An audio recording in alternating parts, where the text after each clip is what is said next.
Sono Lucia, ma è vero che stanno aumentando i poveri di origine italiana? Sì, sono anche di origini italiane, sì.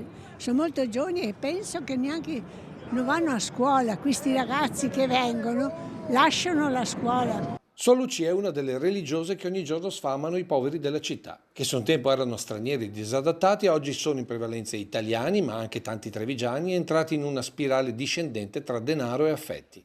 Da Treviso anche, Treviso, dei paesi dintorno, che adesso non ricordo però le ho detto Napoli, vengono Sardegna perfino, mi vengono la Sicilia. Che sono venuti qui e hanno perso il lavoro.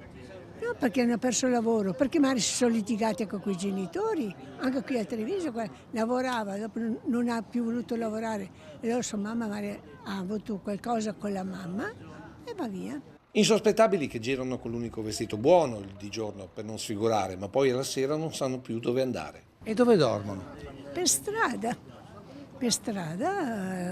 in stazione oppure in qualche parte. A loro oggi è stata dedicata Piazza Pio X, ribattezzata della Solidarietà. Un via vai continuo per un pranzo solidale diventato oramai un appuntamento fisso di inizio estate. Ancora una volta la solidarietà vince qua. Sì, esattamente, vince proprio, sono felice perché per un giorno sono uguali agli altri, mangiano, ridono e scherzano e questo mi rende tanto felice, per almeno un giorno di darle una tranquillità. Tra i tavoli storie di vita in salita, tra errori, tentativi di riscatto, fallimenti che nel tempo li hanno portati ai margini della società. Io vivo male.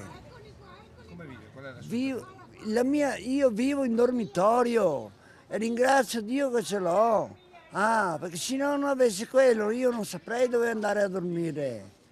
Sarei un povero disgraziato, abbandonato a se stesso. E per lei questa giornata, questo pranzo solidale cosa significa? Bello, è una cosa molto giusta perché dà da mangiare a gente che ne ha bisogno.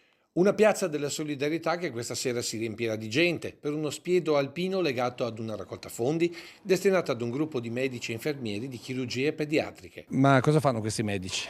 Questi medici, questi infermieri impiegano le loro ferie, quindi in maniera volontaria, per andare nelle zone più disagiate del mondo e per cercare di salvare vite dei bambini soprattutto.